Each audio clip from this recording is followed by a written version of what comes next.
Hello and welcome to all our viewers in Nigeria and around the world to News Cycle on Global Television. We're live in the nation's capital, Abuja. I am Queen Agaba. Oil marketers are gearing up to load refined petroleum products from the Port Harcourt Refining Company as workers at the facility race to get it set for production on the directives of the Nigerian National Petroleum Company Limited. Dealers confirmed that the PHRC was almost set to start releasing products, projecting a 500 naira per litre price for premium maltose spirit, popularly called petrol, from the Port Harcourt refineries in Rivers State. They also expressed optimism that the Dangote Petroleum Refinery would crash PMS price below 500 naira per litre when it starts releasing products. Dangote Refinery is projected to start supplying petrol to the market in May as it currently supplies diesel to dealers. The Socio-Economic Rights and Accountability Project has urged Nigeria's 36 state governors and the Minister of the Federal Capital Territory, Nyesom Wike, to account for the spending of the Federal Account Allocation Committee allocations to the states and the FCT since 2019. It also asks them to provide the widely published document on the spending of FAAC allocations received by the states and the FCT since 1999. The request followed reports that the committee disbursed 1.123 trillion naira to the federal, state, and local government for March 2024 alone. In an effort to crack down on price irregularities in the local markets, the Federal Competition and Consumer Protection Commission, FCCPC, has carried out price monitoring and surveillance exercises in Masaka Market in Nasarawa State. Director of Surveillance and Investigations, FCCPC, Boladale Adeyinka, says the Commission had received complaints from consumers that despite the appreciation of the naira against the dollar, prices of goods were still increasing, adding that the aim of carrying out the surveillance is to ensure that prices are regulated and consumers are protected from exploitation. Kike Lomo Okere has details. According to FCCPC, the drive to investigate the market is the reason behind the continued food price increase in spite of the reduction of exchange rates. Speaking with newsmen at the market after a tour and engagement with the Masaka market executives, sellers of various products and consumers alike, the Director of Surveillance and Investigation, FCCPC, Boladale Adeyinka, expressed the Commission's concern over rising food price across the market in the country. She says the Commission will work with relevant stakeholders to ensure market potential are unlocked and there is no restriction to sales of goods and services. And the reason for this increase is attributed to transportation, high cost of pesticides, and also, as they say, security. First intervention by from our side is to develop a concise report of all the multiple taxes and then advise government on how we can unlock and remove some of these taxes. Also engage the executives to know that there is no restriction. You can always bring your goods to the market.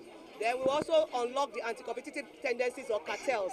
If there are cartels, by reason of the fact that you are restricted to enter or restricted to supply, we will unlock it as well. While interacting with sellers in the market, they noted the price of food goods is based on the price they got it from the farmers and industries. The local government, they are trying their own best for this Masaka market so that we see the price, they are control the price very well. Session, anybody to bring the fresh goods for the market, we know them immediately. No wasting time, we know them. If we see them, we will pursue them to go report them. We don't collect any money for the people they are sell. Just they are registered for the association, because the reason that they are do the register, because if you bring the fake one, we know. So there are problems with their waiting one for the government to help. Number one, a road. Number two, the fuel to come down. So that if the fuel comes down, the price for the food will come down. If you ask me now, who will I ask? Because every day price increment keep going up and we don't know the cost. They say dollar, dollar. What is our business with dollar? Dollar will come down, will go up, and prices will still remain the same. So we don't know the impact the government is even creating for us. They just want us to die with hunger. No improvement. They complain of fuel scarcity. It's still the same. So we don't know what to do. People now, since there's no money, how will people patronize? They don't have money. So how will they patronize and buy food stuff? There is no way. So the government should do something. No, we all want to die of hunger, starvation everywhere, and this thing keep improving rate of stealing. The youth go about stealing things that don't belong to them. So they should do something. No. It's how we buy, we sell. Because if you buy high, you will sell high. If you buy less, you sell less. We cannot buy less and begin to sell high. Because we are facing the things that other people are facing. Things are very high in the market. So you go bring your own come market, you will not sell it less. Because if you sell less, you go to buy other things, you buy high. The cost of the high price is the transportation. The transportation of everything now is too high. So if they can know something to do about the issue of fuel. However, sellers and consumers attribute the persistent high food price to the cost of transportation and insecurity. Kike Lomo Okeri, Global Television News. The Northeast Development Commission, NEDC, has presented life-saving equipment and drugs to the University of Maiduguri Teaching Hospital, UMTH, and some selected hospitals. The items were presented to the hospitals by the Borno State Coordinator of the NEDC, Engineer Mohammed Umar, in Maiduguri. The equipment includes automated nucleic acid extracting instrument, laboratory incubator, biosafety cabinet, autoclave, oxygen cylinder, ventilator, and mobile thermometer. Receiving the items, the Chief Medical Director of UMTH, Professor Ahmed Ahijo, represented by his aide, Dahiru Hammond, said the intervention was timely, going by the overwhelming number of patients patronizing the hospital. On his part, the State Director, Diesel Control and Immunization, Dr. Aliyu Shatima, said the drug's support is just one out of multiple interventions they had benefited from the Commission. He assured that the drugs will be utilized appropriately to meet up with the target of the Commission. The Inter-Parliamentary Union, IPU, has made Senate President Godswill Akpabio as a member of the Preparatory Committee for the 6th World Conference of Speakers of Parliament 2025. Senate President Godswill Akpabio's nomination was contained in a letter signed by the General Secretary of the Inter-Parliamentary Union, Martin Chungong, and addressed to the Senate President. The Nigerian police force has detained a female police officer who was the aide-de-camp to embattled former Kogi State Governor Yaya Bello. The ADC was arrested alongside other police officers attached to 48-year-old Bello and is being detained at the State Criminal Investigation Department, Federal Capital Territory, Abuja. The arrest and detention followed an order by the Inspector General of Police, Olukayode Egbetokun, directing their immediate withdrawal from the former governor. The arrest was based on the suspicion that they aided and abated Bello's escape from operatives of the Economic and Financial Crimes Commission, who had gone to effect his arrest at his Abuja home on Wednesday. The Federal High Court in Abuja discharged and acquitted former Attorney General of the Federation and Minister of Justice Mohammed Adoke, Senior Advocate of Nigeria, on the money laundering charges brought against him by the Economic and Financial Crimes Commission. The presiding judge, Justice Inyang Ekwo, while delivering a ruling on a no-case submission filed by the former AGF, held that the EFCC failed to establish a prima facie sufficient evidence case against him. In the charge, the anti-graft agency alleged that Adoke sometime in August 2013 in Abuja accepted a cash payment of the dollar equivalent of 300 million naira from Abubakar and thereby committed an offense punishable Under Section 16, Subsection 2, Subsection B of the Money Laundering Prohibition Act 2011, as amended. The Ondo State Deputy Governor, Dr. Olayide Adelami, has expressed confidence in the victory of his principal, Lucky Aiyedatiwa, in the ongoing All Progressives Congress primary election being superintended by Governor Usman Ododo of Kogi State. Adelami has also commended officials of the Independent National Electoral Commission, security agencies, as well as party faithful for the peaceful conduct of the APC primary election in the wards visited. The governor of Delta State, Honorable Sheriff Oberiwori, on Saturday visited the Okwama community of Ewu Kingdom, Nugeli South local government area of the state, where 17 military officers and soldiers on a peace mission to the community were killed. The governor was escorted to the community by operatives of the Military Joint Task Force. Following the killing of the personnel, the Nigerian military had earlier declared 8 persons, including the traditional ruler of the Ewu Kingdom, His Royal Majesty King Clement Ogeneru Kewe Ikolo Uhukpe I, and the renowned professor and President General of Ewu Communities, wanted for the killing of soldiers. The Executive Secretary of Primary Health Care Development in Zamfara, Dr. Hussaini Yakubu Anka, says the state government has discovered an unknown illness in 2 local government areas in the state, adding that a team of health personnel has been deployed to ascertain the illness in the area. Speaking in Gusau, Anka said the suspected case of undisclosed illness was reported at 2 local government areas of Maradun and Shinkafi, specifically in villages that bordered Sokoto State. According to him, on hearing the case, they rapidly sent personnel to the areas to collect samples of water, blood, urine, and any other sample that may help, which they did and sent for tests to ascertain the illness. The results was received and they went to affected villages and interacted with the victims, and suspectedly it appears mostly as liver inflammatory, and the hypothesis a virus, but not yet confirmed.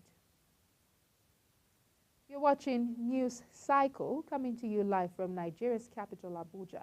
We're on Star Times, channel 276. Kindly follow us on our social media platforms using @Global TV NG and other handles now showing on your screen. When News Cycle returns, Naira crumbles at official window trades 1,169 Naira per dollar. This and other stories coming right after this break. Please stay with us.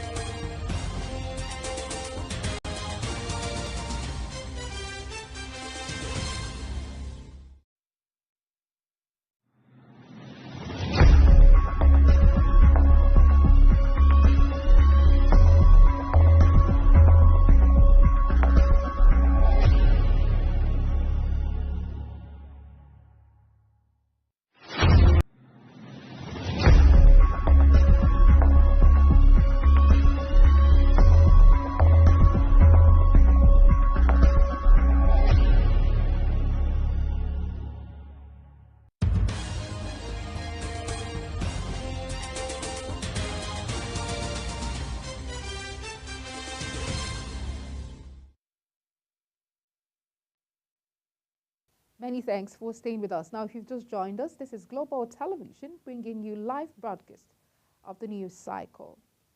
On the foreign scene, Australia told its citizens to leave Israel if possible, citing a high threat of military reprisals and terrorist attacks, issuing a similar warning for the Palestinian territories. Australia's government had previously told citizens to avoid travel to both areas if possible, and if concerned, to leave. This more urgent warning came as Israel and Iran traded direct aerial barrages, dramatically escalating animosities after years of indirect and covert clashes. The warning from the Australian government came as fears gripped the Middle East following explosions in Iran, Syria, and Iraq on Friday, which affected oil prices. 1 person was killed and 8 wounded in an overnight explosion at an Iraqi military base Housen, a coalition of pro-Iranian armed groups. The explosion hit the Kausu military base in Babylon province south of Baghdad, where Iraq's Popular Mobilization Forces, or Hashid al-Shabi, is stationed. It comes days after Iran launched an unprecedented assault on Israel, which reportedly responded with a drone strike on the Islamic Republic amid tensions fueled by the Gaza war. The United States has vetoed a Palestinian request to the United Nations Security Council for full UN membership, blocking the world body's recognition of a Palestinian state. The vote in the 15-member Security Council was 12 in favor. The US opposed and 2 abstentions, the United Kingdom and Switzerland. Associated Press reports this is the second Palestinian attempt to become a full member of the United Nations, and it comes as the war in Gaza, now in its 7th month, keeps raging. Palestinians currently have non-member observer status granted by the UN General Assembly in 2012. An application to become a full member with voting rights would have to be approved by the Security Council and 2/3 of the General Assembly. In business, the Naira on Friday experienced a slight fall at the official window, trading at 1,169.99 Naira to the dollar. Data from the official trading platform of the FMDQ Exchange, a platform that oversees the Nigerian Autonomous Foreign Exchange Market, NAFEM, revealed that the Naira dropped by 1.38% as against the 1,154.8 Naira per dollar traded on April 18th.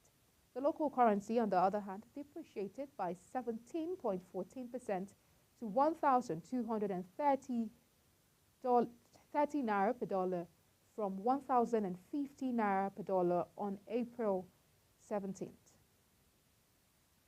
The Minister of Interior, Olubunmi Tunji-Ojo, led a test run for the newly installed electronic gate, e-gate, at the Nnamdi Azikiwe International Airport in Abuja. Affirming that the project was almost completed, Tunji-Ojo announced plans to deploy the e-gate for full operation by the following week. The minister emphasized that the e-gates aim to streamline passenger movement, eliminating human interfaces and bureaucratic hurdles.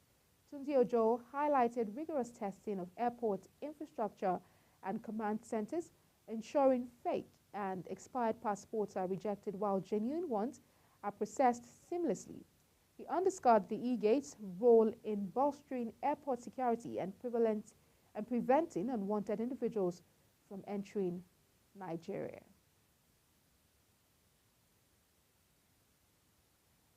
President Bola Tinubu has approved the appointment of boards of the National Insurance Commission, NICOM, and that of the Security and Exchange Commission.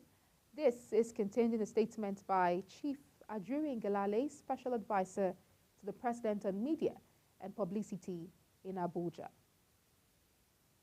The House of Representatives expressed its commitment to strengthening existing laws on improved exportation of made-in-Nigeria goods to boost the nation's foreign exchange earnings.